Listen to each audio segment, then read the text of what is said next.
Mr. Fonti had mentioned that there was a cost of investigations in Switzerland. To some extent, that kept the number of requests down.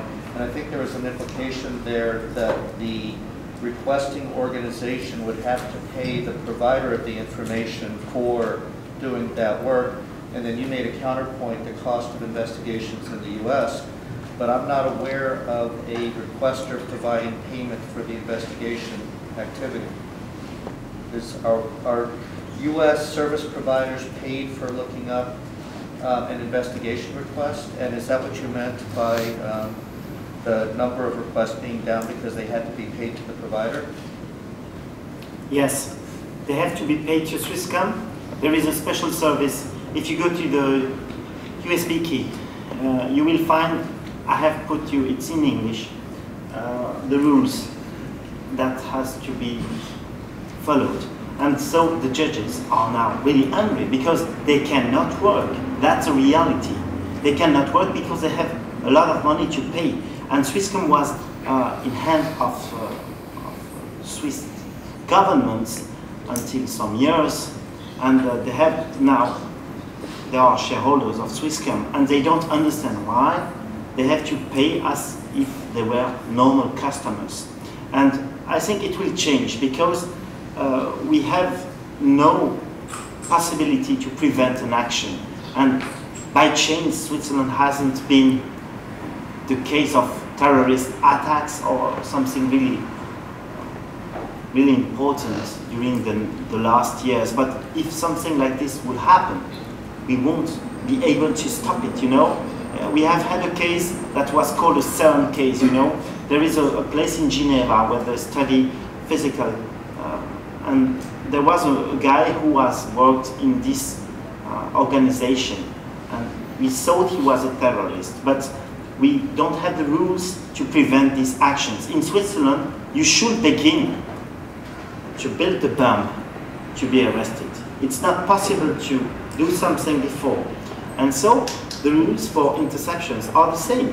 You need to be able to prove that you have some elements, proof material, so that you will be able to ask the things. And it was really incredible because in the Razorback case, as I told you, the guy who was a Swiss citizen was arrested one morning, and he didn't collaborate, he didn't give all the informations, but they couldn't go ahead. They couldn't take the datas. The datas were in Belgium. And 2 years later, they were asking the original datas in Belgium. We let them come in Switzerland. And after, we told the prosecutor, these are not the original datas. And he told us, why did you say it? Because it was not a really copy that was certified. And all the procedure disappeared. Yeah. The prosecutor hasn't thought about it. He made just a copy like my child, who is 9 years old, could do, and he didn't think that attorneys will say, no, you haven't put that, it is the original disc.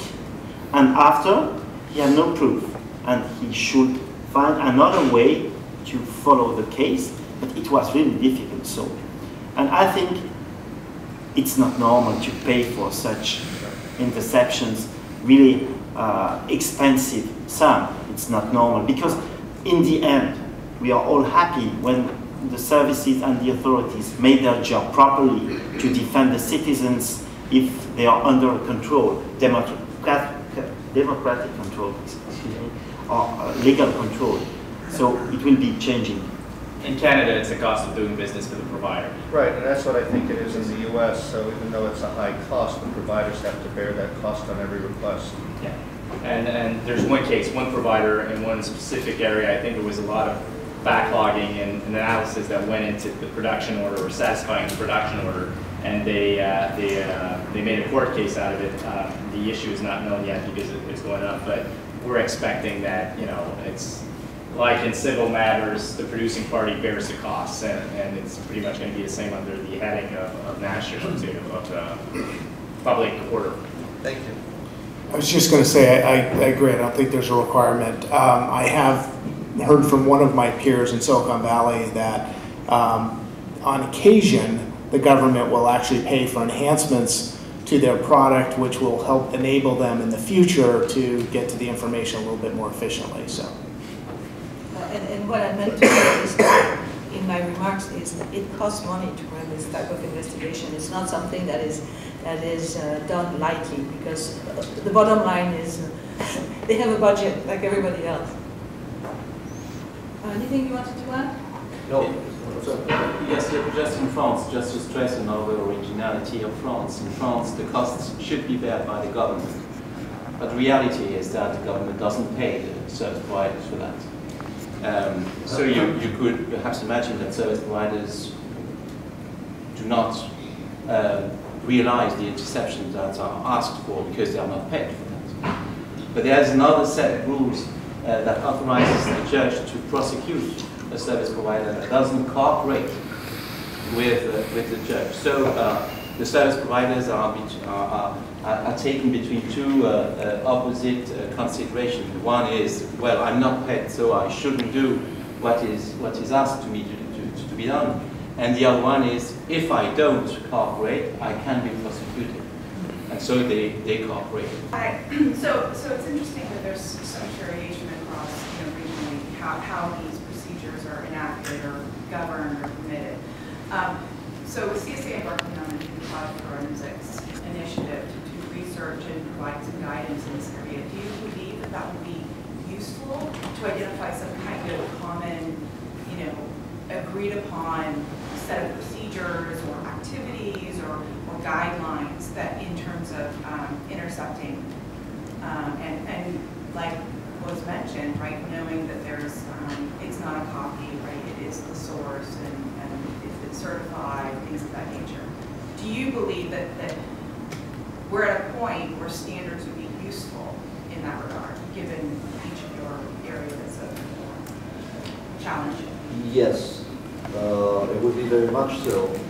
In fact, the issues, for example, in criminal cases about investigating, and stuff like that, it always comes down to whether, the evidence has been obtained with, the right procedure and, the right ways, and or not just from the procedural point of view, but from the technical point of view.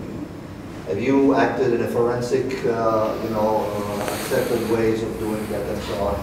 Now, there's best practices, but it's just best practices, it's nothing else. So something of that kind, it would definitely be worth the while, and would be definitely something to look for, because it would give a common ground of understanding and common ground of pattern of behavior, which is what, as lawyers and entrepreneurs, this is what we're looking for. So my next question was, so given all of this, when a company receives a request, how can it push back?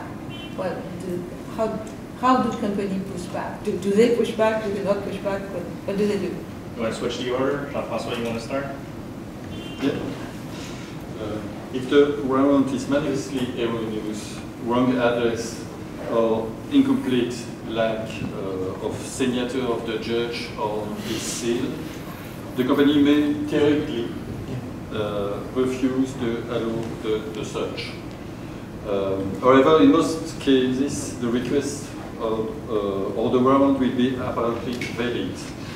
And in this case, the company which received the request has to cooperate. It's not easy in Belgium to refuse, and it's impossible to refuse a request of intelligence service. We can only complain, a complaint can be introduced afterwards to the Commission. And for the citizen, there is only a procedure, an emergency procedure called le référé pénal, by which a person may request an end to this act, a seizure, for example, of his server. But it's quite difficult in Belgium. Today? Well, it's quite the same. We have the same procedural rules apparently. So a company can refuse, of course, some investigations that have begun on formal arguments like those presented by Jean-François. For example, the warrant doesn't contain the right address, or doesn't contain the name of the right representative of the company, or things like that. Otherwise, it's quite impossible. You have to wait the procedure to go to the court, and then you can perhaps obtain the destruction of the evidences that have been seized, or things like that, but you have to wait. And one thing you have to understand, for example, that in Italy, there is no such thing as a police warrant. Okay, so if the police come and ask you for information, it's totally discretionary if you want to give and supply the information or not. And if you don't want, there is no consequences on you. I remember that some time ago, I spent an interesting Saturday morning. I was called by a customer, the IT manager of a customer. He had the police at the door of his office, and they were seeking for information because somebody had been accessing pedopornographic files from work. And what they wanted really was the name of the general manager of the company, because it says, it comes from the server belongs to you, so I want to know who's the general manager, and we're going to deal with him. And so I was together with this guy. I was physically, sort of trying to keep these guys out. And at the same time, there was somebody else who's, hitting the keyboard to understand who the hell was it was doing these things. And there were no warrants or no orders from anybody. But then at the end, they found out who the employees was, and they just said, it's up to you, take it and do whatever you want. Obviously, in that case, we wanted to protect the general manager of the company, and there was no interest in protecting, the jerk anyway. But the point is, if they don't come with an order, you can resist. And if they do come with an order from a judge, you can appeal. And the appeal procedure is literally very, very quick.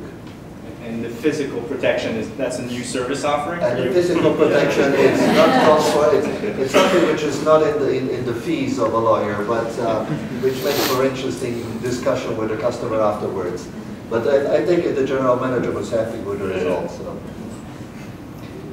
So in Switzerland, as you know, bankers have a long experience about the request of other countries, or of the police, or of the government, or justice. So we are not afraid. CEOs haven't to pray for it. They are not really afraid when state is sending an order. Because for 2 years ago, we decided to change the law.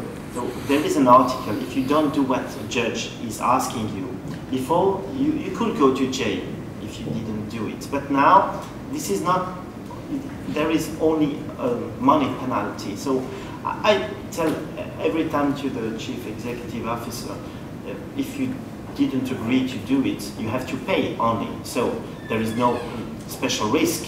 They will perhaps say, oh, you haven't done the job properly, and it will be public. Your reputation could be perhaps hit if there is a pedopornography case. But normally, if you don't do the things, nobody will ask you more than money. So, and I have special experience about it.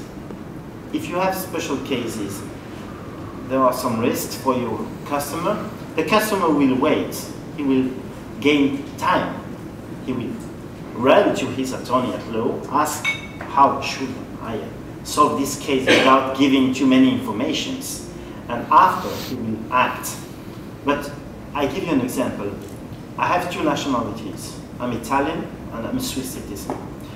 And my name is the same, but my surname isn't the same in Italian and in French.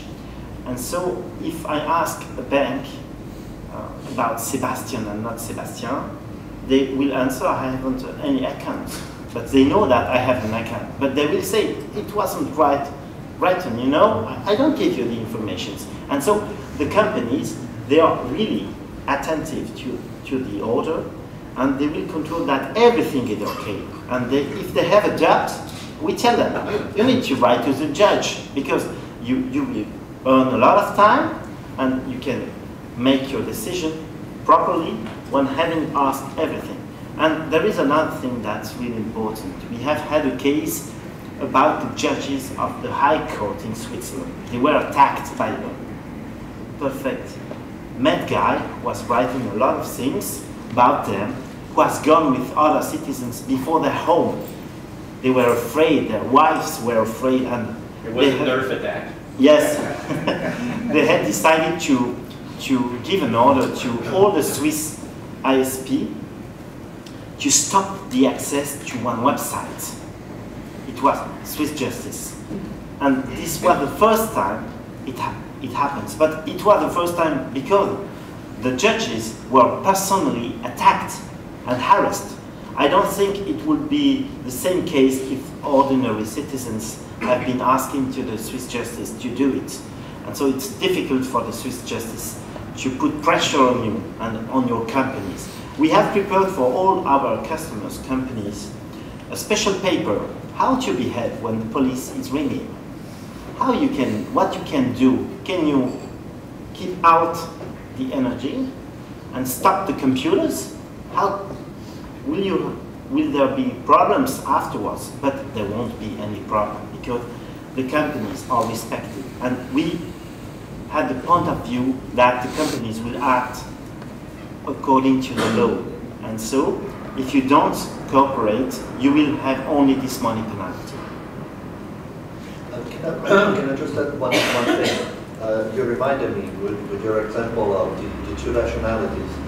That, for example, I give legal advice to the university where I've been teaching for 5 years, and they constantly receive requests of information on and access to data as to academic data and was the guy present at that lesson and so on and so forth. We constantly refuse them. Under privacy law, you're not supposed to give information of this kind to anybody. So in all cases that we have seen, all requests of information have been refused with due cause and never got challenged in court because that is the law. You just don't give away personal information without any specific warrant from a judge. In the UK, I mentioned that you don't need to go to get a judicial order. Police generally can self-authorize, but where you can push back is not so much the validity of the order, whether it's been signed, maybe in the sort of continental European or Napoleonic code-based countries with judge and the wording, but what data actually is to be disclosed under the order, how far you drill down. And certainly the Intelligence and Security Committee in the UK feels that there's not enough clarity and requirements on particularly the service providers to provide the amount of information they require. So it is possible to push back on the nature of the data and how much drilling down and effort you have to go to. In practice, in the UK, there's just ongoing informal dialogue with the service providers. And if you're a serious cloud provider or service provider, you will be maintaining an informal dialogue along to just get a sort of balance which is workable without drowning in the bureaucracy. If the officials go through the process and get a warrant, you're exposed to contempt of court. This is the warrant. So the short answer is no. There's one exception with regards to the notice of non-disclosure or gag orders that allows a party that's the object of such an order to address the court, and if the motive to do it is public interest, basically a whistleblower kind of protection. Otherwise, you can't resist. And if we move from that into unofficial requests for information, in a civil matter, if I knock on a provider's door and ask, I got this IP address, can I get the account information that connects to it, they'll refuse, they'll say, no, privacy protection, I can't provide you with that. But if I go to a court and ask what we call a Norwich order, which is basically a court granting in order to allow a party to sue somebody else than John Doe, sometimes they don't even show up. They won't even send an attorney. They just want the court order to show that they're acting as good citizens. So it mostly becomes kind of what kind of exposure do I want in the market? Am I the guy that will do everything to protect the client as citizen, or am I the one that will abide by and collaborate with police officers? And the culture is a mix in Canada, but we don't have that kind of effervescent citizen movement that requires a lot of privacy protection. So the impression we're under is that there's a lot of unofficial cooperation between providers and police services. But essentially, for the answer, you can't resist a warrant. There's court proceedings that can, after the fact, and if you're not the object of what goes off, sometimes with the warrant, there's what we call an order prohibiting access or disclosure of any information relating to the warrant. So obviously, you can kind of court just to mention it. So short answer is there's not many ways you can do it, and then it becomes whose interest is it? Does the provider have sufficient interest to pursue, the very exceptional measure that you could contest?